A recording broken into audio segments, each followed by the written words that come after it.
Cut to cut special में आज सबसे पहले आपको दिखाते हैं कैसे रमजान खत्म होते ही बवाल शुरू हो गया है। खबर ओडिशा के राउरकेला से आई है, जहां मेहताब रोड नाम के मुस्लिम बहुल इलाके में सैकड़ों लोग सड़कों पर निकल आए। इस इलाके में सबसे ज्यादा कोरोना पॉजिटिव मिले थे, लिहाजा इस इलाके को कंटेनमेंट जोन की श्रेणी में रखा गया था। रमजान तक, ईद तक सब कुछ ठीक था, किसी को कोई दिक्कत नहीं थी क्योंकि आराम से रोजे चल रहे थे। लेकिन जैसे ही ईद मनी, बड़ी तादाद में ये लोग सड़कों पर उतर आए, आगजनी की, पुलिस वालों के साथ मारपीट की मांग करने लगे कि कंटेनमेंट इलाका खत्म करो। पुलिस वालों पर पत्थरों की बरसात,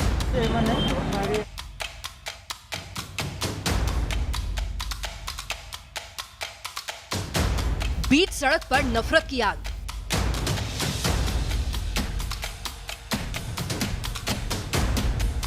आउट ऑफ कंट्रोल भाईजान, शहर में भीषण घमासान। ये भीड़ मानो अपने सामने आने वाली हर चीज, हर इंसान को जमींदोज करने पर तुली है। इस भीड़ के सर पर ऐसा उन्मादी जुनून सवार है कि कोरोना वॉरियर कहे जाने वाले पुलिस वालों को भी बख्श नहीं रहे। सर पर टोपी और चेहरे पर नकाब लगाए ये लोग छाती ठोककर पुलिस को चैलेंज कर रहे हैं। ऐसा लग रहा था मानो ये ओडिशा नहीं, कश्मीर की कोई गली हो, जहां पत्थरबाज अपना कहर बरपा रहे हैं।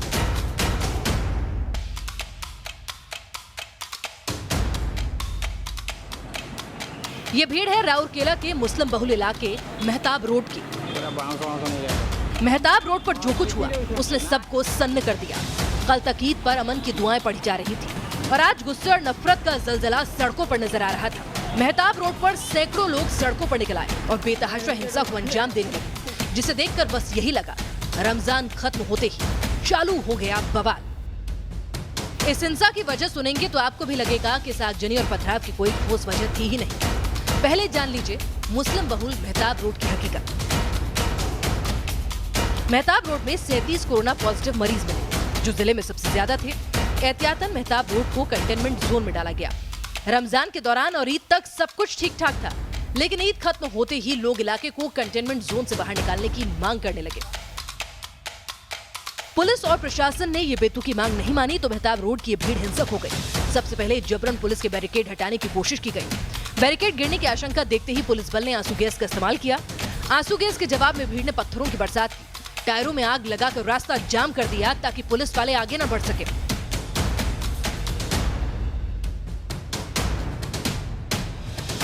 हालात काबू से बाहर होते देख ओडिशा स्पेशल फोर्स के जवान बुलाए गए। हाथों में फाइबर ढाल और स्टिल लिए इन जवानों ने जब आगे बढ़ना शुरू किया तो भीड़ को समझ आ गया कि अब डंडा बरसना तय है। जैसे ही वर्दी की ताकत का एहसास हुआ तो नफरत पाले बैठी ये भीड़ फना होनी शुरू हुई। मेहताब नगर के इन लोगों की हिंसा में दर्जन भर से ज्यादा पुलिस वाले घायल हुए। कुछ मीडिया कर्मियों को भी चोटें आईं। सवाल ये है कि रमजान के दौरान क्यों नहीं इन लोगों को कंटेनमेंट पर एतराज हुआ? क्या रमजान के दौरान कंटेनमेंट को इन्होंने आराम का जरिया मान रखा था और रमजान खत्म होते ही इन्हें बाहर जाने की हवा लगी, ऐसी हवा जिसने बेकाबू हिंसा को अंजाम दे दिया? Team news nation.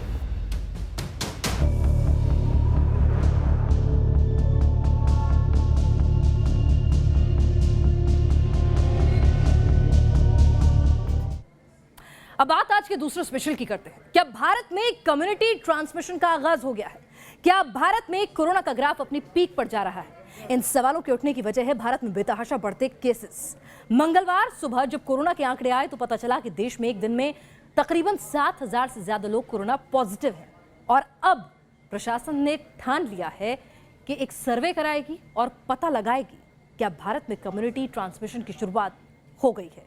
क्या होगा उस सर्वे में, देखिए।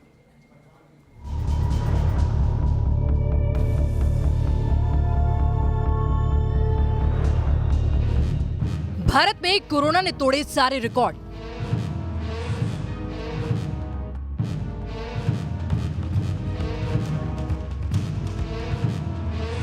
एक ही दिन में कोरोना के 6,977 नए मरीज। हम एक पीक की तरफ जा रहे हैं और लगता यही है कि जून जुलाई तक ये पीक आएगा। मंगलवार बना कोरोना का काला दिन।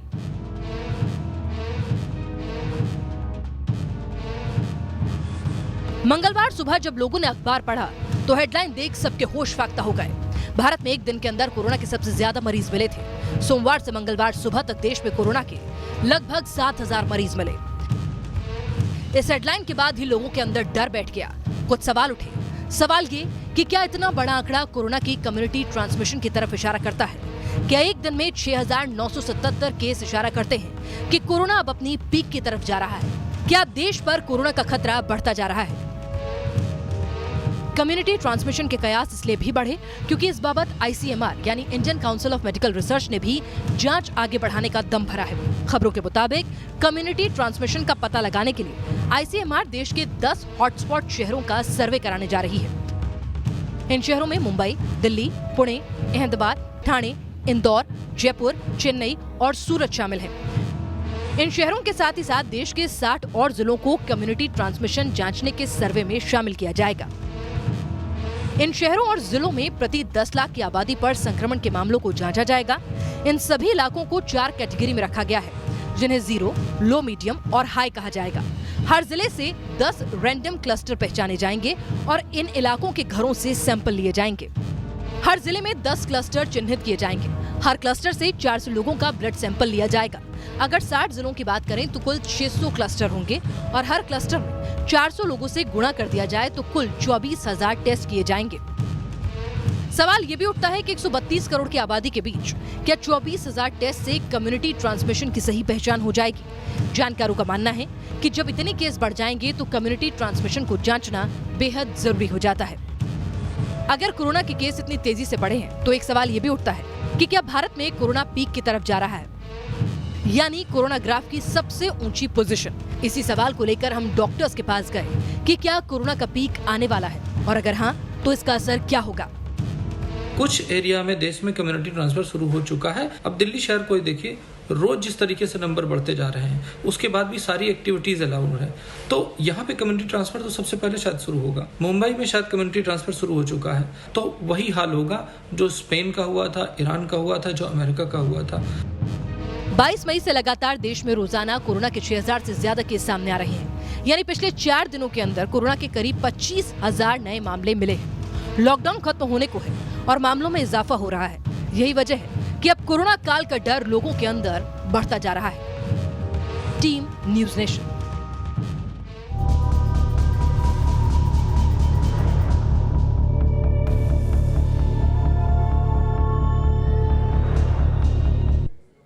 भारत में अगर कम्युनिटी ट्रांसमिशन का खतरा मंडरा रहा है तो आज के अगले स्पेशल में बात करेंगे दुनिया के हालात की। दुनिया में कोरोना के काल का हाहाकार जारी है। इटली, स्पेन, ब्रिटेन की कमर तोड़ने के बाद अब ब्राजील, रूस और ईरान, जी हाँ, ये नए 3 अड्डे बन गए हैं कोरोना के। इंसानी जिंदगी का दुश्मन बन गया है यहाँ कोरोना। रूस में कोरोना के तकरीबन 3.5 लाख मरीज हैं और एक बार कोरोना का कहर देख चुका ईरान सेकेंड वेव से करहा रहा है। और ब्राजील की बात करें तो मौत का आंकड़ा 24,000 को पार कर गया है। ब्राजील में हालात ऐसे हो गए हैं कि राजधानी साओ पाउलो के पास दुनिया का सबसे बड़ा कोरोना कब्रिस्तान बनाने की नौबत आ गई है।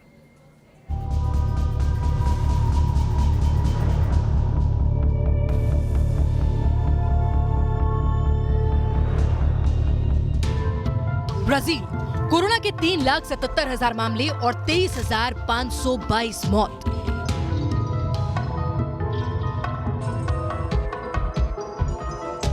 रूस, कोरोना के 3,62,000 केस और 3,807 लोगों की मौत।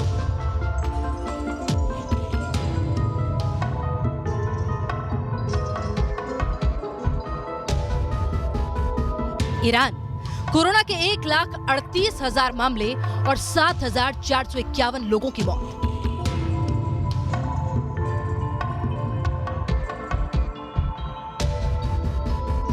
इटली, स्पेन और ब्रिटेन में कोरोना ने काल का तांडव किया। पश्चिमी यूरोप के ये विकसित और आधुनिक देश कोरोना की मार से त्राहिमाम कर गए थे। रोजाना सैकड़ों लोग कब्र में दफनाए जाते थे। रोजाना हजारों लोग अस्पतालों में करहाते मिलते थे।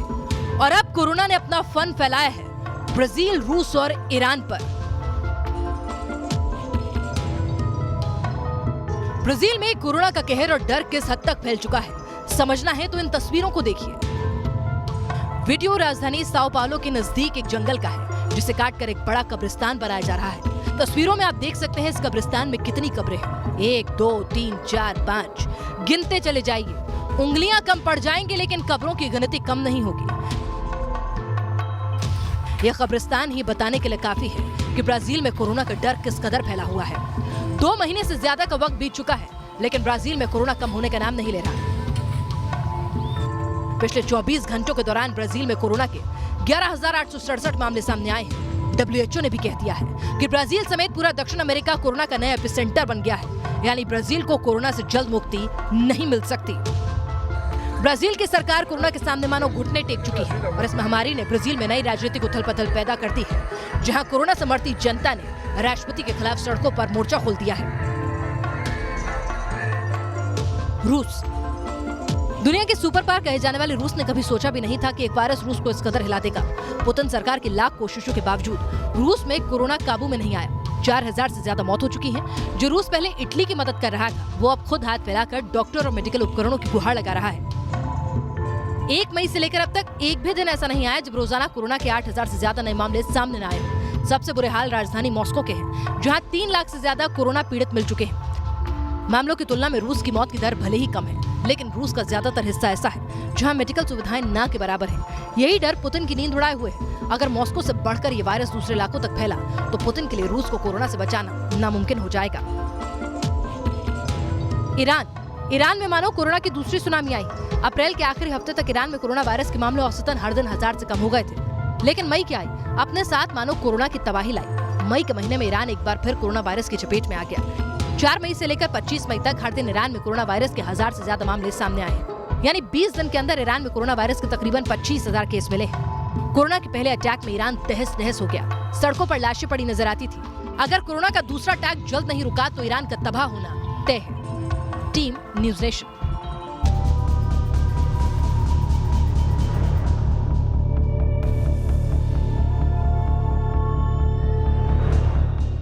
और अब बात करते हैं हमारे अगले स्पेशल की। कोरोना के क्रिमिनल यानी चीन पर अब अमेरिका ने कर दिया है सबसे सटीक पहला वार। क्या है ट्रंप का मिशन 33 और क्या है ट्रंप का मिशन कंगाल चाइना, उसके बारे में आपको बताएंगे, क्योंकि ट्रंप बार बार कह रहे हैं कि चीन को कोरोना की सजा भुगतनी होगी। और चीन को सबक सिखाने के लिए ट्रंप ने क्या प्लान बनाया है? क्या है ट्रंप का प्लान 33? क्या है ट्रंप का प्लान चीन ब्लैकलिस्ट? देखते हैं।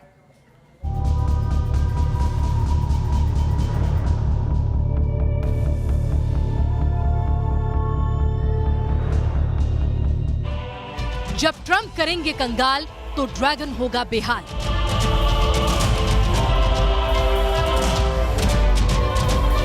अब चीन डरेगा, पाई पाई को तरसेगा। ड्रैगन के खिलाफ ट्रंप का प्लान 33। चीन ने पहले कोरोना बनाया, फिर दुनिया को धोखा देकर कोरोना का जहर फैलाया और इसी वजह से पूरी दुनिया ड्रैगन के खिलाफ लामबंदी कर रही है। इस लामबंदी में सबसे आगे है अमेरिका, जिसका मकसद है चीन को ऐसी चोट देना जिससे ड्रैगन सालों तक न उबर पाए। जैसा दर्द दुनिया ने सहा है वो ड्रैगन को भी सताए। इसी वजह से ट्रंप ने चीन की 33 कंपनियों को कर दिया है ब्लैकलिस्ट। अमेरिका ने चीन की जिन कंपनियों को ब्लैकलिस्ट किया है उसमें कीहू 360 जैसी चीन की बड़ी IT कंपनी भी शामिल है। इन 33 कंपनियों पर अमेरिका में सख्त प्रतिबंध लगा दिए गए हैं। साथ ही इन कंपनियों के ऑपरेशंस पर भी तत्काल रोक लगा दी गई है। कहा तो ये भी जा रहा है कि अमेरिका जल्द ही इन कंपनियों की जांच करेगा। अमेरिका ने इन कंपनियों के ऊपर जो आरोप लगाए हैं वो भी बड़े संगीन हैं। अमेरिका ने 33 में से 7 कंपनियों पर व्यापार की आड़ में मिलिट्री ग्रेड का सामान खरीदने और बेचने का इल्जाम लगाया है। साथ ही शिनजियांग में उइगर और कजाक मुसलमानों पर होने वाले जुल्मों से बाकी कंपनियों को जोड़ दिया है। इस किस्म के इल्जाम बहुत संगीन होते हैं। इन इल्जामों को अगर संयुक्त राष्ट्र में मंजूरी मिल जाती है तो चीन की इन कंपनियों के लिए दुनिया के दूसरे देशों में व्यापार करना भी मुश्किल हो जाएगा। मिलिट्री ग्रेड के उपकरणों के गैर कानूनी व्यापार के इल्जामों के चलते चीन की ये कंपनियां नाटो से जुड़े देशों में भी व्यापार नहीं कर पाएंगी और चीन को बड़े पैमाने पर आर्थिक नुकसान होगा।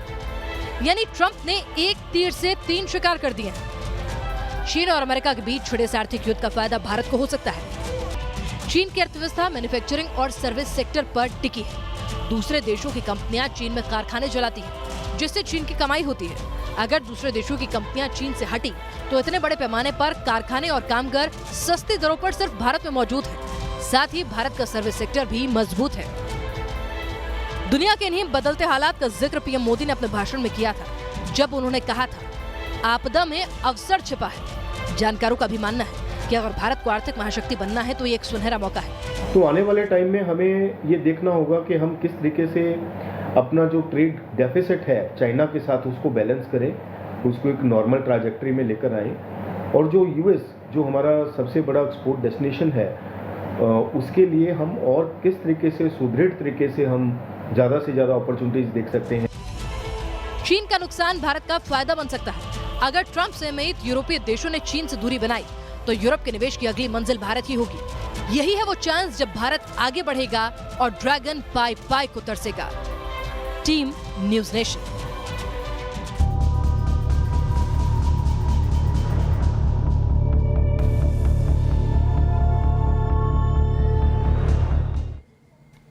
और अब बात करते हैं किस तरह से न्यू इंडिया ने चीन को दिया उसी की भाषा में जवाब। दरअसल चीन को पता है कि पूरी दुनिया उसके खिलाफ मुखालफत है और पूरी दुनिया चाहती है कि चीन को उसके किए की सजा मिले, इसलिए ड्रैगन बिना बात तनाव बढ़ाने की फिराक में है। चीन ने लद्दाख में टकराव पैदा करने की कोशिश की है तो भारत ने उत्तराखंड तक अपनी फौज तादाद बढ़ाकर चीन को बता दिया है कि ये न्यू इंडिया है, वो डट कर मुकाबला करेगा।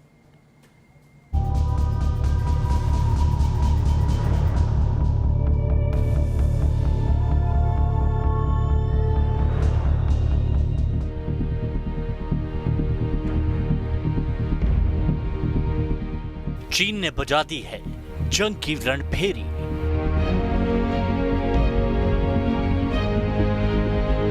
पलटवार में अब भारत भी नहीं करेगा देरी। ड्रैगन से समझौता नहीं, अब सबक सिखाने की है तैयारी। 1962 की चेतावनी पर ड्रैगन पर भारत के 61 प्रहार। लद्दाख में भारतीय सेना के शौर्य की ये तस्वीरें हैं जो देश के दुश्मनों पर कहर बनकर टूटने के लिए तैयार है। अगर चीन ने सरहद लांघने की हिमाकत की तो ड्रैगन की कब्र खोदने की पूरी तैयारी है। और अब लद्दाख में चीन के चक्रव्यूह को तोड़ने के लिए भारतीय सेना ने बड़ी तेजी से सैनिकों और जरूरी मटेरियल्स फॉरवर्ड पोजीशंस पर पहुंचाने शुरू कर दिए हैं। चीन ने पेंगोंग झील के पास टेंट लगाए तो भारत ने भी खूंटा गाड़ दिया है। मोदी सरकार ने भी साफ कर दिया है कि बॉर्डर पर जारी डेवलपमेंट का कोई काम इस तनाव की वजह से नहीं रोका जाएगा। संकेत साफ है कि भारत लंबे स्टैंड ऑफ के लिए तैयार है। पूर्वी लद्दाख में एलएसी पर भारत चीन के बीच लगभग 2 महीनों से तनाव की स्थिति बनी हुई है। इस बीच चीन की आर्मी ने एलएसी के पास 100 से ज्यादा तंबू गाड़ दिए हैं। इस महीने दोनों देशों की सैनिकों में 3 बार झड़प भी हुई है। ऐसे में भारत ने गलवान वैली और पैंगोंग लेक में अपने सैनिकों की संख्या बढ़ा दी है। अगर इन दोनों जगहों की स्ट्रैटेजिकली बात की जाए तो उन दोनों जगहों पर इंडियन आर्मी की क्षमता चीन से बहुत ज़्यादा बेहतर है। लद्दाख के सैन्य तनाव को खत्म करने के लिए दोनों देश में डिप्लोमेटिक और ग्राउंड लेवल पर मिलिट्री में बातचीत चल रही है, मगर इस तनाव का कोई हल नहीं निकलता दिख रहा। भारतीय सेना का उत्तरी कमान हाई अलर्ट पर है। कुछ घंटे की सूचना पर तनाव वाले इलाके में और ज्यादा सैनिकों को भेजने की तैयारी पूरी कर चुका है।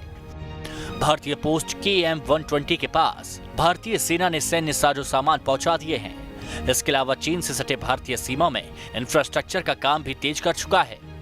उत्तराखंड और हिमाचल प्रदेश में LAC वाले इलाकों में भी सेना ने सतर्कता बढ़ा दी है। चीन सरहद पर भारत के प्लान 61 से तिलमिलाया हुआ है।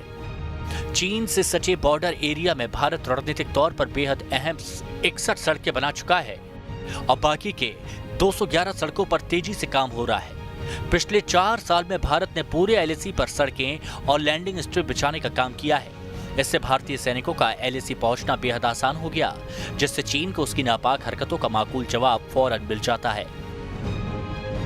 इसी वजह से दोनों देशों के बीच झड़पों की संख्या भी बढ़ी है और अब लद्दाख में भारतीय सेना की तैयारी ने साफ कर दिया है कि भारत की सैन्य काबिलियत को कम आंकना चीन के लिए बड़ी भूल साबित होगी और उसका चक्रव्यूह तोड़ने में भारत जरा भी देरी नहीं दिखाएगा। Team news nation. तुम्हारी इस खास पेशकश में फिलहाल के लिए इतना ही। देश और दुनिया की तमाम अहम खबरों के लिए आप देखते रहिए न्यूज़ नेशन।